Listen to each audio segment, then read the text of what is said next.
Hey everyone, welcome back to my channel. It has been almost a year since I last posted. I think, like a lot of INFJ, I have a lot of creative projects going on in the background of my life. Back when I first started this channel, I had a lot more time to practice speaking and just engage in different creative work in general. Out of all my projects that I have going on, YouTube is by far my most difficult and challenging one. It takes a lot of energy for me to sit down and edit my videos, and I just don't always have time for it. I think regardless though, I am so thankful to those of you who continue to reach out to me in the comments and try to get me back on this platform. So this video today is dedicated to you. Let's get into today's topic. I wanted to do a whole video on INFJ's sensitivity, just being a highly sensitive person in general. I think this video can apply to multiple different personality types. I don't think you necessarily have to be an INFJ to relate to it. So this is dedicated to a variety of personalities out there. I have been thinking about this subject for quite a while now because I think it is easily one of the most requested topics from you guys. Sensitivity is an invisible trait, first of all. The experience of it is extremely challenging to articulate. You might be just listening to a song in the car with your friends, and for whatever reason, you just feel deeply moved by the tones and the emotions going through your body. You can sort of sense that it's not the same thing for your friends who are just having a normal experience of a song. You don't know how you know, but you know that you're different. Everybody has these meaningful experiences from time to time, but for you, it's like a chronic state of being, and it's just something that sets you apart in a way that you don't fully understand yourself. You can just feel it at the deeper levels, that there is something about you that is different. And I think that can be very frustrating, this invisible trait, because things like songs, movies, books, any type of creative work really, or even just mundane things, small things in relationships can have this more massive, profound effect on you. It creates this almost ambiguous type of loneliness because you can sense that other people are not really like that. It's a very subjective comparison. There's no measurements to really validate you when it comes to sensitivity. So part of my goal with this video is to help make the invisible visible, bring to light this trait, help us see it and understand it. Also just see how to use it in a practical way. A sort of a fun fact about me is that I'm actually an engineer, which is a little different of a career route than the average INFJ. I think most INFJs end up being like counselors or therapists or teachers, and I ended up on more of like a math and science route because every person in my family is an engineer, and I just grew up in this environment that was very STEM based, very science focused. Something that engineers do is they make the invisible visible. They put things like energy and just the physics of the world into schematics and graphs and different models and things like that so that we can see it and understand it. So I'm going to try to bring some of that gift into this video so that we can appreciate this invisible trait. So I chose a very fun and esoteric spiritual model to be able to talk about sensitivity with. And I know you guys are weird like me, so I wanted to make it a little different and unique. I chose Hawaiian spirituality for this one, which is from Kahuna Wisdom. Maybe just like a brief backstory too about how I came across this kind of different wisdom that is just not really a part of my regular mode of thinking. Back in 2020, I had a lot of like very unusual and strange experiences, which allowed me to expand my thinking. I had this book sort of fall onto my lap at one point. It just kind of explained to me a lot of the things that I needed a deeper understanding of. The book was called The Secret Science Behind Miracles. It's by Max Freedom Long. It was published in, I think, 1944. So it's a bit of an older book, but it also kind of lends to more modern ideas about psychology. As somebody who is sensitive, I am also very sensitive about the information that I take in, and I'm very picky about the sources that I look at. I typically need a fusion of a few things for me to really trust whoever I'm listening to. The first one is just an embodied wisdom. Like I have to really feel like that person has experienced the concepts that they're talking about. Otherwise, the information just feels kind of dry. The second thing is a balanced perspective. I need to see someone who has a strong conviction, but can also show their doubts and skepticism. To me, it's a real sign of maturity if you can show both sides of an argument at once. That leads into the third thing, which is integrity and credibility. I like it when somebody has spent a lot of time with the subject and they really care about the truth above all else. I am extremely sensitive to ulterior motives. And when somebody's trying to sell me something, I hate that. I care about open-mindedness and that person is well studied with what they're researching. I will say that The Secret Science Behind Miracles might be kind of a controversial book. Max Freedom Long, the author, was blending a lot of his own ideas into what he was witnessing of the kahunas. So if you happen to be Hawaiian out there and some of this doesn't resonate with what you know and believe, then it's probably because he's doing a lot of idea blending. I think what mostly drew me to this book was that he writes almost like he's writing in a journal, and it's very disorganized kind of thoughts that he has, but it has like the energy of a fresh discovery. For me at the time, all of this information was very fresh and new, and so that was why I was able to take it in. With all of that said, let's get into the 3 minds model, which shows 3 layers of sensitivity. I'm going to walk through each one by one, and explain how I see each of these and how they relate to different aspects of everything that you experience as a sensitive person. So the first mind of the 3 minds is called the Unihipili, and it is the lower mind, the subconscious mind, also the child's mind. It is the layer that is most associated with your memories, emotions, and that water-like substance of who you are. According to the book, and this may or may not be true, but the word unihipili loosely translates to your hidden and sticky mind. I think the unihipili most directly relates to emotional sensitivity, but I see a couple other dimensions to it.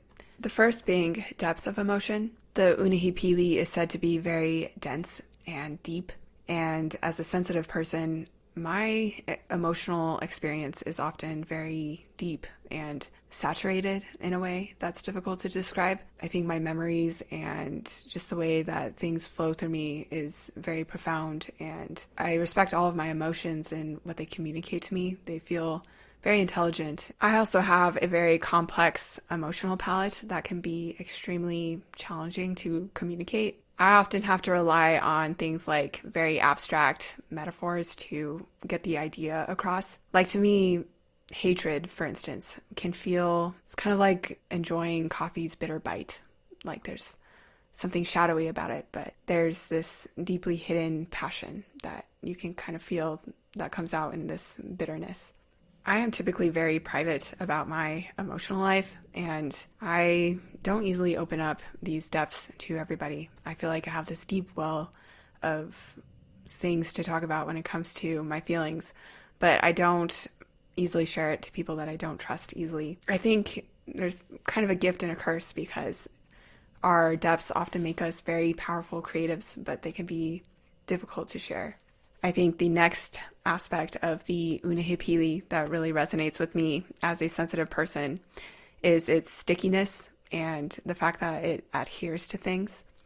This was probably my favorite part of the book, because it talks about how the Unihipili, when it touches something or gets like emotional kind of closeness with something, it will adhere to it and create this like long kind of sticky tendril that attaches to virtually everything it comes in contact with. If you're sensitive, you probably resonate with having other people's emotions cling to you for a little too long. And I think this also resonates with a variety of other kind of weird quirks that come with, this type of sensitivity. When I was a kid, I used to hate physical touch. I used to hate like handshakes and hugs and like people just kind of touching me when I didn't permit it in any way. And my friends growing up used to tease me about that all the time and just like get in my bubble and stuff like that. It wasn't until I was older that I learned how to get boundaries and to cut these connection cords, just like really respect my personal space and understand that I probably will have these kind of small interactions linger for a lot longer than the average person. I also learned that it's super important to have something like a cleaning ritual. As a kid, I was unusually a neat freak. I had to have my whole room clean and organized in like near perfect way. And I think that's the same thing is true of energy. You just kind of need to cleanse often and just remove the dark things around you if you can. I think the more fun part about this trait is that you can get really in sync with people that you're close to. Like my family, I often feel like I have these telephone wires of connection with them. And it's almost like spooky action at a distance where these quantum entanglements, you can predict when they're going to call you. And we often complete each other's sentences and we're just very much on the same wavelength. I think these connective bonds just kind of grow stronger with time the more that you talk to somebody and get to know them. So I think that's kind of a fun thing when you're predictive about what a person's going to do next, and you can just be really close to people around you. Let's move on to the next mind of the three minds, which is the Uhane. It is the conscious mind, the human spirit within. It loosely translates to the talking mind.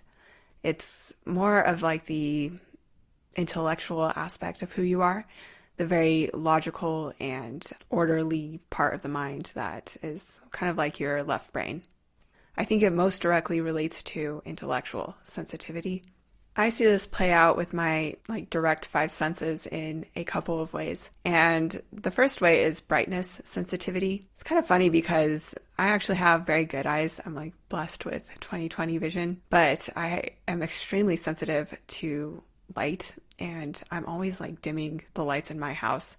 The opposite is true for my very bright friends. I never want them to feel dimmed around me.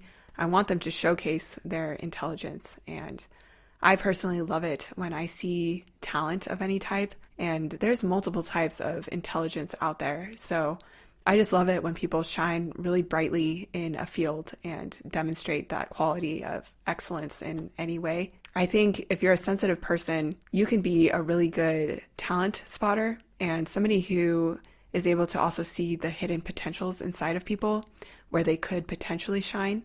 So I think this is an extremely valuable gift to have.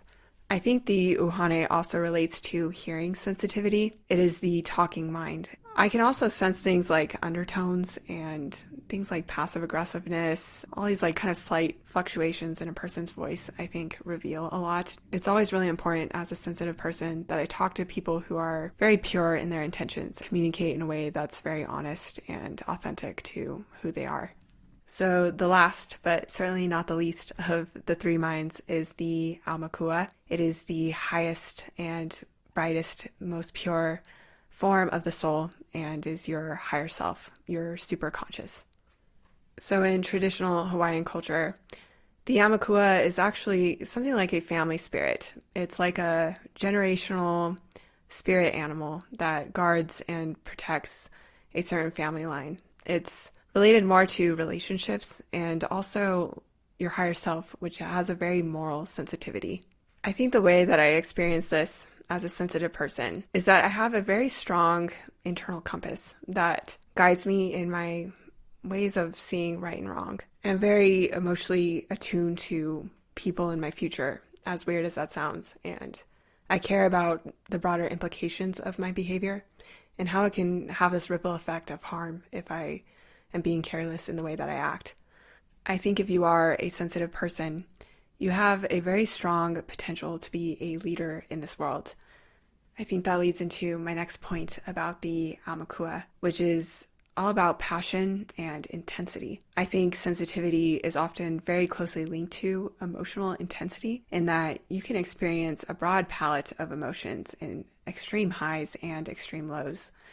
And it's really important to channel that inner experience into the things that you do, like your creativity, your passion projects, your work, and make sure that you have these healthy outlets that really help the world in different ways. I am not always a soft person. This is often a very common misconception about sensitive people. The truth is you can be quite intense with how you come off, and I am often like shocked and surprised at the things that live inside of me when they emerge, and just like how powerful I can be in certain circumstances. I think it's always important to be mindful of that and know your power and how you can contribute to this world in a positive way. So I am going to conclude on that note. This is by far my longest video. I just had so much to say about sensitivity. I think it's an extremely important topic. I hope that makes sense. This conversation was extremely important for me to have because part of the reason I've been gone is that I've been going through a career transition, and I'm currently in tech and like computer science, and actually more along like product and product design. So in my current role, I get to design all the time and create things for people. I've just been noticing how I use sensitivity in a practical way all the time on my daily. It's really important for me to be able to like get in the minds of customers and sort of feel what they're feeling and cater products towards them. My most recent coding project, it's kind of a portfolio piece, has been a lot of fun for me because it's all about making emotions visible and tangible and just playing with things like intensity, saturation, and seeing these things visibly so that we can more easily understand them. It directly relates to my sensitivity gift. Anyway, that is all I have to say. And I don't know when I'll be back, but I always really enjoy reading your guys' comments, and I really look forward to hearing what you have to say about sensitivity and this topic in general. So please drop in the comments your thoughts, and I'll see you all next time, whenever that is. Bye, everyone.